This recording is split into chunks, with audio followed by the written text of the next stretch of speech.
Hello, everybody, and welcome back to another episode of the Stay at Home Bookkeeper Academy podcast, Real Talk, where we get into the good, the bad, the ugly, the real about building, growing, and scaling a business. And today we are talking about insurance. And you may think that's boring, but we have a great episode in store for you where we talk about protecting your business, protecting what you are building. We even get into developing and maintaining client relationships, networking, and some insurance red flags that you as a bookkeeper can look out for to add value to your clients. So stay tuned for a great episode. We'll see you in there.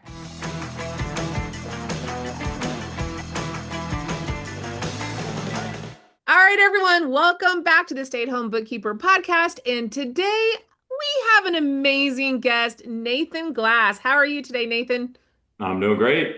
All right. Well, we just recently were on a cruise with Nathan on an investor cruise and got to really talk to him a lot. And we're really excited about what he's come to share with us today. So, Nathan, before we go into questions and stuff, why don't you tell us a little bit about you? And then Emily and I will then just hound you with questions. Perfect, perfect. Well, I'm the exciting guy in the room, all about insurance. No, I'm just kidding. So there's, Oh, there you are. There you are. there's always kind of a joke that's around there. It's like, all right, we're meeting each other at a networking event or whatever. What do you do? I'm in insurance, and it's like immediate end of conversation. Womp, It's womp, definitely a womp. conversation stopper, and not the good way. So. But no, I mean, we just do business insurance. So commercial insurance is really what we focus on. And you know what? I like to nerd out about it so that you don't have to. I love that. And you know what? It's so funny we were talking about that. You're so different, and we will get into this with the questions in a little bit. But I actually have commercial insurance on several of our businesses, and I never hear from my agent until it's time to renew. And that is not you. And I think that's what makes you stand apart from everyone else is that you are so vested in people's businesses and want to make it better. And so that's why Emily and I are so excited to have you here today. And we're just going to dive in and ask you questions if that's okay. Yeah, perfect. All right, Emily, I'm gonna let you kick off the first one. How about that? Sure. So, as you know, we have a wide range of people in our audience listening. We have established bookkeepers growing and scaling their businesses. We also have people who are just getting their businesses started or even are just considering starting their business. And so I would love to just talk from there, talk from the entry point. As a business owner, can you talk a little bit about what got you started with your own business and some of the initial steps you had to take starting your business from zero? Yeah, well, I mean, for me, I got in business because I didn't like the other life. I had a series of not so great managers. I had some great ones, but I also had some not so good ones. And so I just was like, I could do this. I could be better at this. And also, Deanna, you touched on it. The industry that I'm in, the level, the bar is set really, really low, unfortunately.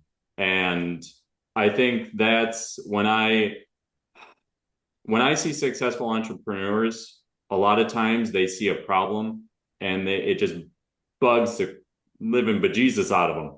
And so they're just like, I need to fix this problem. And that's essentially what kind of propelled me into my own world of business ownership. And that's what we're out there to do is try to fix our little segment of the world and fix the problems that are in it.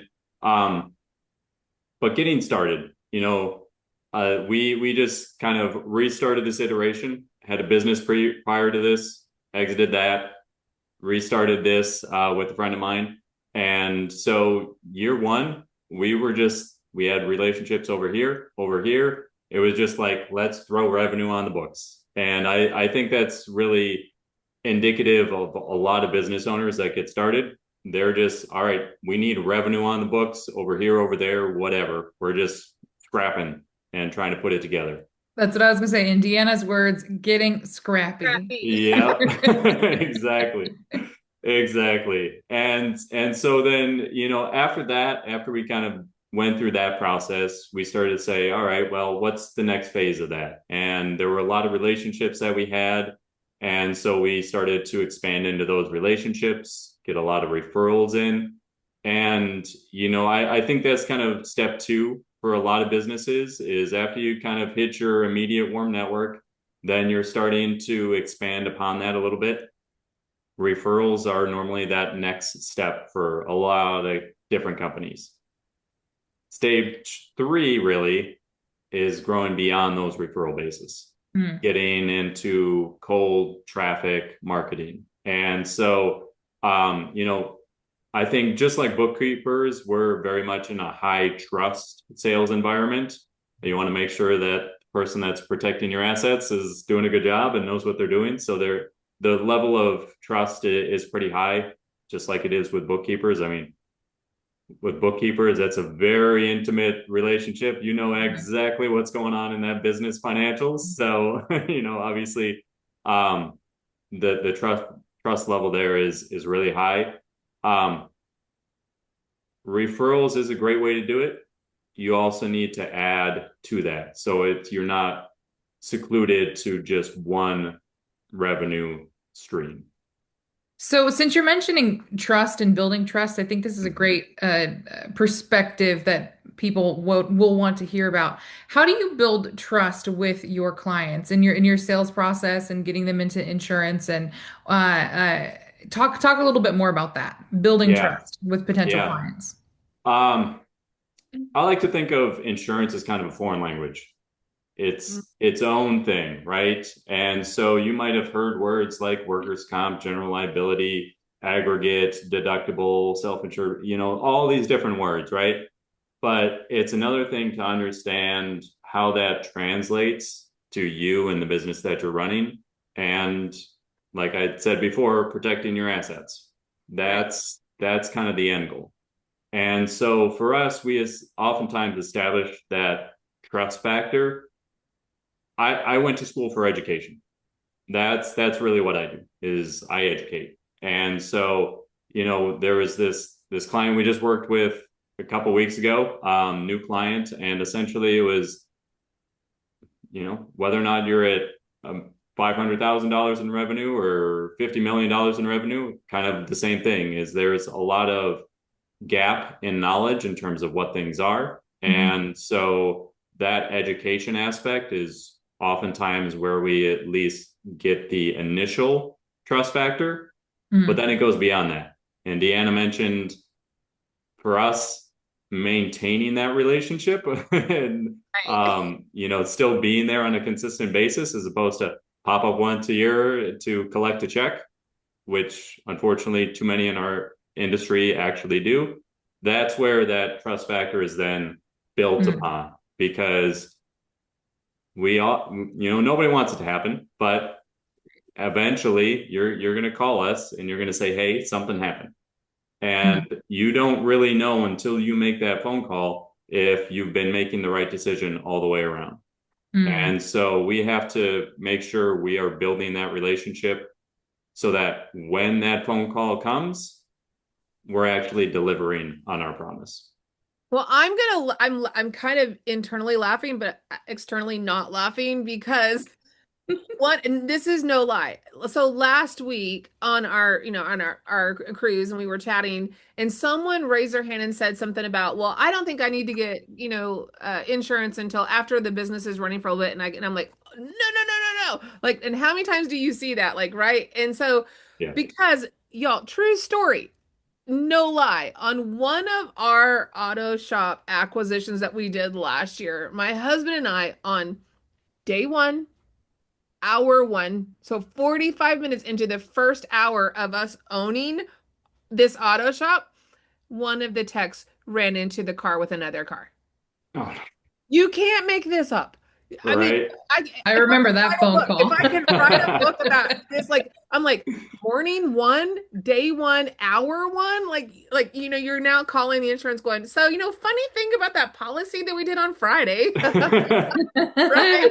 It's like, but you know what? But I guess because I was gonna ask you, like, what do you think one of the biggest mistakes are? And I heard that last week, and I'm like, Yeah. why do people think that you don't have to have policies until like, no, you Mhm. should have a policy from the moment you're going to get started versus just thinking, well, I'm gonna wait till I'm bigger in scale. No, right? Especially for Yeah. bookkeepers that are I know sometimes some of you listening may think, well, I don't think I need to get that until after I have multiple clients. No, like what would you say to them, Nathan, besides me just saying no? Yeah, right.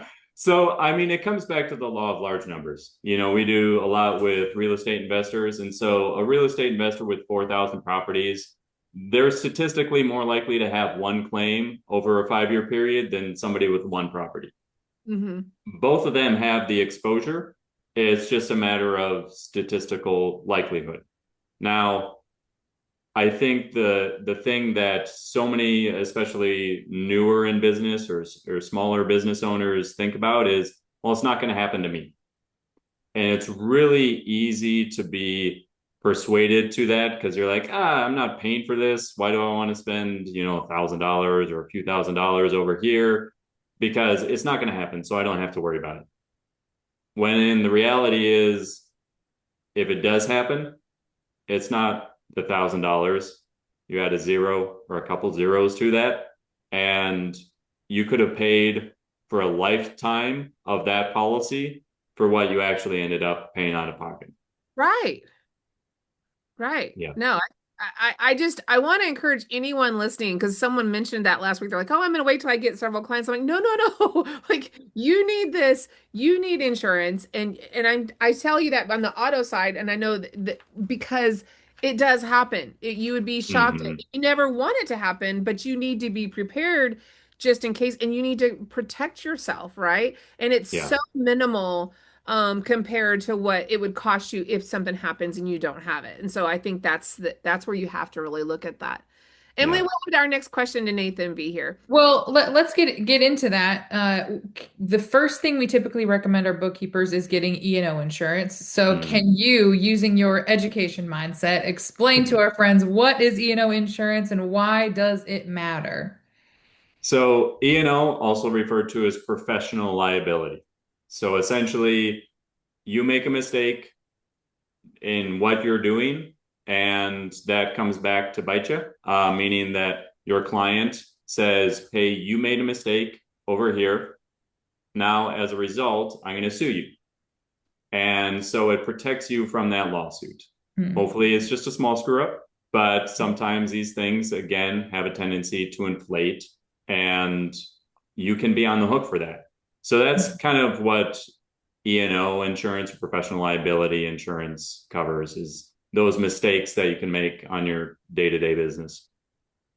Okay. And these policies typically aren't that expensive, correct? Nope. I know that we have people who are coming into this as new business owners and they think, oh my gosh, I just think about how much I spent on my home insurance and what this must be crazy. Yeah. Luckily for, this particular industry, obviously auto repair shops are going to be a little bit different. They're a little riskier, but your bookkeepers, those are really easy to start. Normally you're, few several $100s, not thousands. But it's also based on revenue. So as the company grows, as your sales grow, just acknowledge that your insurance policy is going to increase accordingly. Okay. Are there any other insurances or packages or things that new bookkeeping business owners should consider in their as they are preparing themselves? Yeah. The other one that I recommend, if it's just you and you're working from home, so you don't need your general liability, you don't have an employee, so you don't need your workers' comp, but I highly recommend cyber liability. Okay. And speaking of the cruise, I was talking to some friends about cyber liability, and they're just like, "Are you serious? Like the world of cyber liability is kind of crazy." Mhm. And one interesting twist to the world of AI is we're thinking about, oh, great, we get to take something that was mundane, or we get to take something that was taking 10 minutes and shorten that time period. Well, actually, it's being used on the hacker side as well to Mhm. create Claude Code is being used to create all of these situations to actually hack, particularly small business owners. You don't have to Mhm. be the targets or the ones that make the news in order to be a target. Oftentimes, they recognize that when they go after the big fish, those are the ones that take a while. There are a lot of lawyers involved, so on and so forth.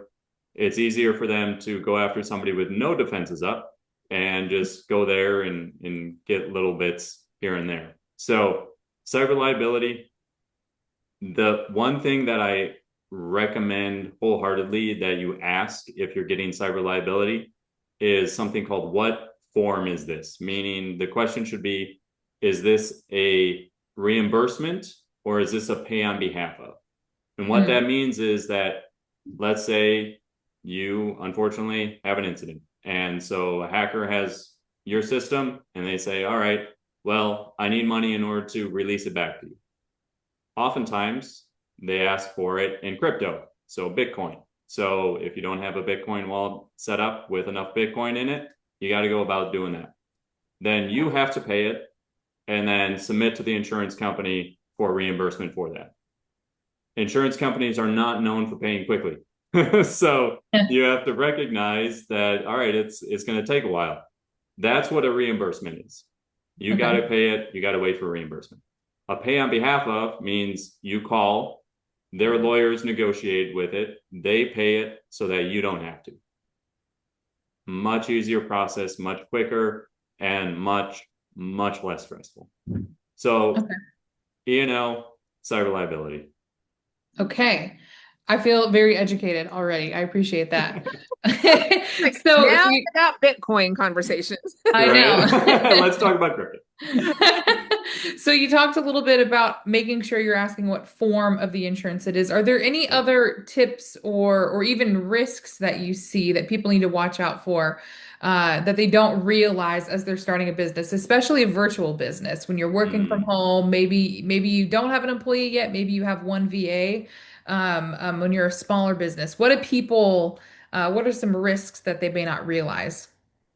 Yeah, I mean, it really comes down to a lot of it is going to fall in one of those two categories, which, the E&O or the cyber liability, which is why I recommend coverage for those. Because really when you're establishing your processes, when you're in that first phase of business where you're just throwing stuff in to try to get revenue on, that's where it's easier to make mistakes. As you've grown, as you've established, you've worked with crazy good COOs like Emily over here, as I got to learn over the past week. She's amazing, and you right? have, right? But you have those established processes and you've figured out where the mistakes can happen and you've built systems to prevent those from happening. That's really the ideal situation, is that you actually have things in place to make sure that you don't have to use your insurance in the first place. That's ideal. But the reality is, if you're just starting, you're in your first year or two and you're just trying to grow the revenue, sometimes you don't know what you don't know. So you don't know what processes you need in place, and you're still establishing those. Even if you know what to do, you might be going quickly and forgot to do this one thing over here. And all of a sudden that shows up 6-12 months down the line is, oops, that was a big mistake. And now I have a claim. You talked about needing it from day one. Sometimes, especially in errors and omissions, it's not, hey, this happened today and now I need to call. It's not a car accident type of thing. Right. It can show up 6-12 months down the line. And if you wait to get your insurance in place, they're gonna start covering you at that point. So anything you did before that was a mistake that shows up later, they might not cover it. Wow. Okay. Well, good. I'm glad we're telling the people, get it on day one. Here's the thing is, this is not meant to be a scary conversation. No. Yeah. I think the key is, some of you guys listening or watching this may be like, oh my gosh, like, no, all we're simply saying is you need to protect yourselves from the get-go.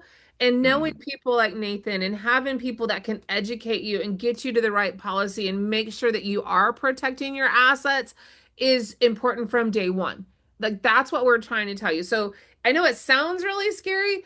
It's only scary if you're not protected, Hmm. right? Let me Yeah. just put it that way, right? So from day one, from the moment that you own any business, doesn't matter what business you're in, no matter bookkeeping, it could be auto, it could be babysitting, daycare. Like, I don't care what business that you're in.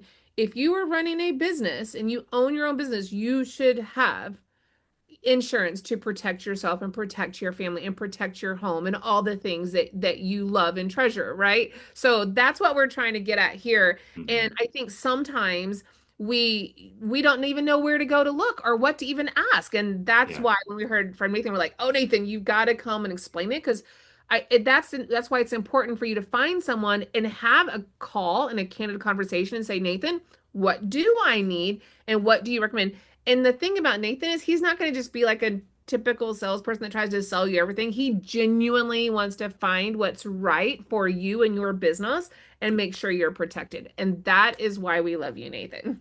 I know, I appreciate that. One of the things that really frustrates me just on that topic is our industry gets a really bad reputation about, yeah, you need this and that and this and that. And Our I, salesman mentality. right, exactly. And, unfortunately, just the compensation model in the industry is broken. And so it takes somebody, a little more unique to say, all right, it doesn't matter because the reality is the more you pay, the more we make. Right, That doesn't make any sense. right, So it should be more so the more we help you save and the more we help protect overall, the better. But it is what it is. And so you just have to have a different mentality of, all right, well, these are the big factors that can take you down, destroy your assets, destroy everything you built. Let's just make sure we got those covered, and then we can put other things in place to kind of minimize the impact here. So that's kind of the perspective well, that you we said something. I'm going to go back. You said something last week that you didn't share here, which I thought you probably should share because I think it yeah. makes sense here. So last week you were telling us like you would rather have a relationship and have clients that are longevity. You want them Yeah. forever. You want to keep them. It's not about where a lot of insurance agents just like, I want the one and done. I'm just going to sign you up and I'm going to get credit for it this year and now.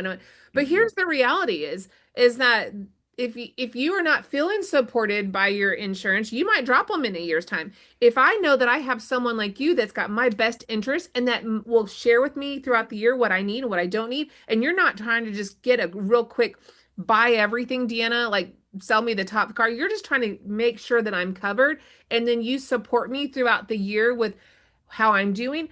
You will have my business for life. And you mentioned that. You're like, I want lifers, not just a one and done. And I think that's what's Mhm. so important is that a lot of insurance agents, and I know they do get a bad rap because they are like that typical car salesman where they're like, they just want to sell you everything right now. And they don't care about you after you leave the lot. And you said you were the opposite. You were like, no, I want lifers. I want people that Mhm. know that they can lean on me all year long, forever, years and years and years. That's where it's so important for you. And you didn't say that, but I wanted to say that for you because That's a that's so very, very good important, point. Yep, right? absolutely. I think, the journey of business, especially, it's something else to be with somebody, to have conversations with somebody that's going through the exact same process. And I think that's why, the cruise that we were on last week with so many other business owners, it's just a different group of people. It's a different mindset. It's a different tribe. And so that's my people. I love those people and I want to support them in everything that they're doing because I also just love to watch them succeed. That's kind of the joy at the end of the day is that, you know what, obviously we're going to be here. Our industry is, you don't like to talk about scare tactics and that's not the goal. But the reality is we're oftentimes the phone call on some of the worst days of your life. Yeah. And so helping companies through that so they can come out positive on the other side. They can get through those tough times and continue to grow into the future. That's really what it's all about. Well, let's talk about what you just said because Emily, let's ask this. We were on that cruise together, and what I love the most about networking cruises or networking events, even in general, is that you're able to support one another and really get to know what you need with your business and how do you grow and scale your business using the services. So, what would you say to someone listening here? Like, why do you think it's important for new business owners to get into rooms like that, like the cruise or to events or whatever it is? What would you Yeah. say to that person? For me, there was so many things that I took away from it. Every single time that I'm in a room with entrepreneurs, having those different perspectives. Obviously, I'm being the industry that I'm in. I was, I think, the only insurance guy in the room. And so there were so many different other industries, but they also provided so many different other perspectives. Mhm. And they viewed my business in a way that I didn't. And I think that's really what it comes down to is they have their area of genius, if you will, right? And so they can look at my business and another person's business from a different perspective and provide some really, really good advice in a way that I never thought. And, there were several things that I took away from you and some things that you've done and I was sharing with my business partner today, and he's like, that's amazing. And it's like, yeah, we never thought about doing it that way. But the reality is, some things that work for an auto shop or a bookkeeper academy can work in an insurance broker. Just You know tweak it a what? little bit, right? You Just just tweak tweak. it, right? Yeah. And I think also just like the growth mentality. I really like being in a room with people that are there to improve their skills, to sharpen their axe. And that has a tendency to rub off on you and everybody else in the room. And so I don't know about you guys. I came with pages of notes and things that I can improve. But you know what? People that were, much, much farther along in the path of business than I am, I think they did the exact same thing. And, no matter where you are in your journey, it's always a constant improvement that you need to be seeking. Because if you're not growing, you're dying, is the saying goes in business. And I really appreciate being in a room, whether or not it's an investor cruise or a chamber event or what have you, of people that are doing exactly that. Well, I think it's because, honestly, we should all be, like you said, sharpening our swords, sharpening our tools, right? And it doesn't matter how experienced. Maybe you're brand new in the business and you're looking for more leads and you're looking to grow your business. Or maybe you have been in the business 20 years and you think you know everything, but did you know that business changes every single year? Like in 20 years, like I think we forget that. Like things change, right? And you should be putting yourself in the room with like I was blown away even last week of just some of the AI things I've learned that I can implement. That like you think you know it all, you don't know it all. Like there's every year, every month, every week new things change in businesses, new things change out there that we should be whether we use them or not, we should have our ears open to listening to those things. And maybe a couple of them, let's say 100 things are thrown against a wall. Maybe there's three things that you could leave with and say, I'm going to take those three things and I'm going to implement those in my business. And that could be like game changer for your business if you just acted upon two or three things that you learn. And it doesn't mean you have to do them all. And I think that's part of it too, is just like not feeling overwhelmed, but you should be in the room with people that are smarter than you. I always want to be the dumbest person in the room. Always. I always say that. I'm like, I want to be the dumbest person in the room so that I can leave smarter. And I say that because I know that I want to learn more. I always want to grow. And everyone should be that way, regardless if you've been brand new, month one into a business, or maybe you're 20 or 30 years into it. You should always want to be around people that are smarter than you also so that you can grow, but then you also want to be able to give back to other people too. Like that should be something that you should be willing to invest in to give to others. It's kind of a twofold, right? Yeah, So yeah. And I just want to kind of double down on one of the things that you said because one of the speakers he said this and it kind of hit me like a ton of bricks because it's definitely true for me. I won't speak for anybody else in the room. But all of us have millions of dollars worth of notes. Mm-hmm. The question is, what are you taking action on? Yep. And so, one of the things that we did is we wrote our action items on, we narrowed it down in terms of what we're actually going to take action on from that cruise. Because I definitely came back with 7 or 8 figures worth of notes from that cruise, tons and tons of value. But if I don't implement anything, if it's, 12 months from now and we're doing another cruise and it's tons of fun, I enjoyed it. But if I don't implement anything, and what is it really doing for my business? And so whether or not it's a podcast you listen to or an event you go to or what have you, try to just take a bite-sized chunk. What can I do today? And it's that 72-hour rule, and maybe it's even shorter. I don't know what the actual rule is, but if you learn something and don't take action on it, and I think it's 72 hours, there's like a 98% chance you're never going to do it. And so, what are you learning? What are you going to take action on immediately? I think is a really, really good point that you brought up. That's important. We're going to clip that. The 72-hour rule 72. brought to you Yep. by Nathan Glass. I love it. I'm going to keep that. And another thing about networking we didn't mention is of Mhm. course we all want to we want to learn, we want to grow, we want to take actions on things, but also you're putting yourself out there for your business, right? Mhm. Every time you raise your hand and you talk, whenever you're in a networking group, people are going to remember, "Oh, I'm going to go talk to Nate about my insurance stuff," right?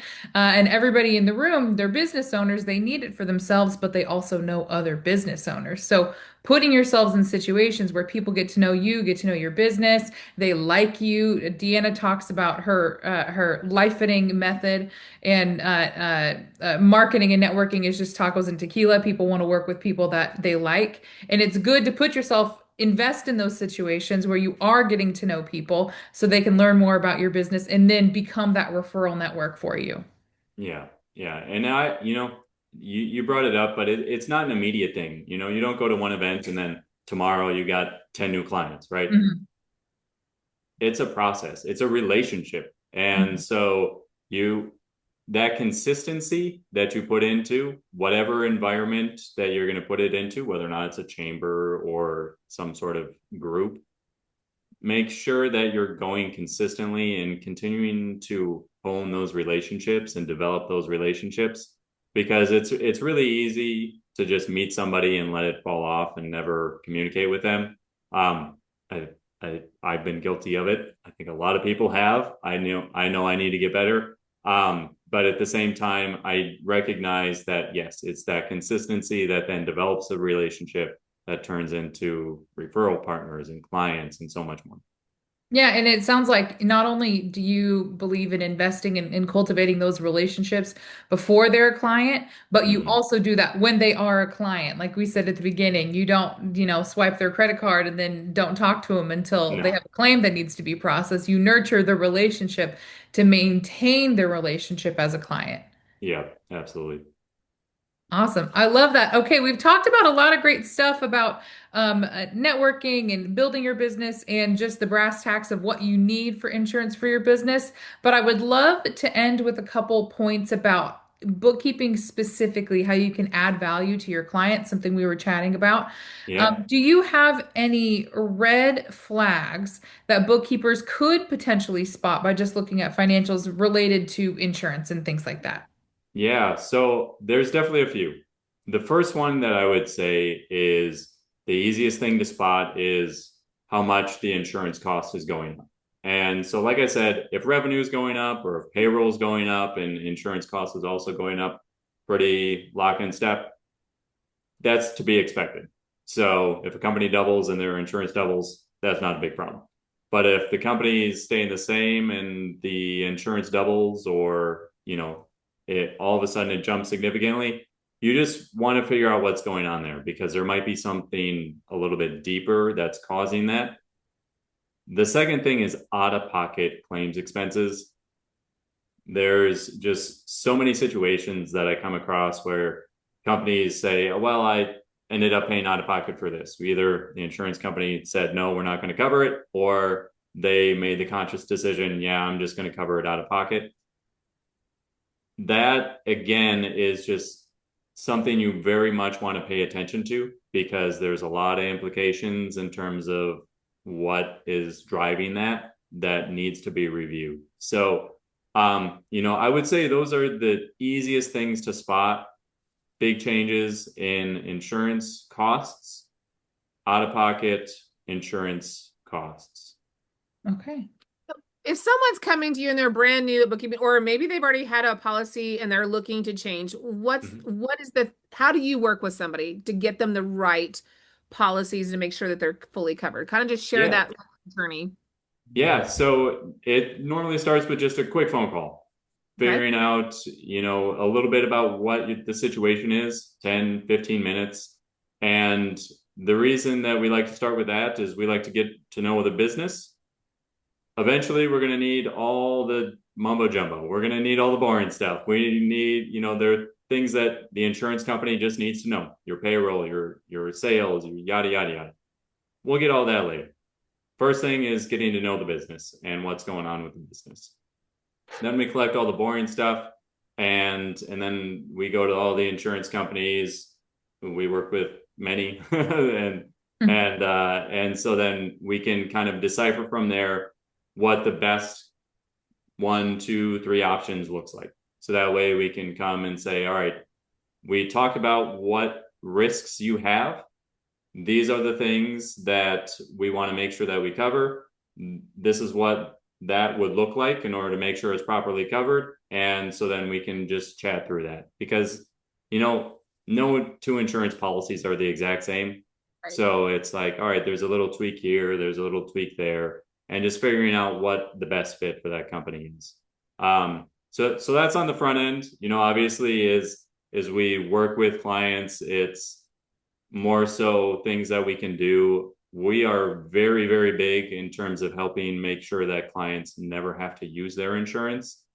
And there's a Great whole call, nother by the way. podcast related to that I'm not going to get into right now. But that's really where I feel our actual role is. The first step is just making sure that you're properly covered. The real rubber meets the road when we're helping you put the systems and processes in place to make sure that you never have to call that insurance company in the first place. And Right. so actually there's so much more profitability that a company can realize if they're not having to utilize their insurance. And that's really the goal at the end of the day, is to make sure that companies are being more profitable. So there's the front end, but then there's the ongoing relationship. I love that. Oh, so much good information. We could probably go on and on and on with this because really, truly, protecting your business is once you decide that you are going to be owning your own business, protecting what you're building is the second next step. Like you decided you want to be a business owner, you decided what you're going to do, and then all of a sudden it's like, now I need to protect it and be ready to protect it and make sure my family is protected. And so that's why this step is so important. And finding somebody that you like and trust to be able to find the right protection for you. I think that's the piece that a lot of people don't realize is like that's equally important is knowing that someone has your back, someone's looking at those policies and saying this is not a right fit for you, or you know what, like this is probably better because of your circumstances. You said it earlier. It's not like it's a one shoe fits all type of thing, depending on what each person's business is like. And if I don't know it, like I'm not going to know what's probably best for me. I want that to be you to tell me what's best for me, right? And so, and up until meeting you, I never really got to know anyone that really cared about my business with my insurance, like truly. Yeah. So I think that's really important. That you find someone, everyone listening here should have a Nathan. But if not, then guess what? There's Nathan. So good news, there's Nathan.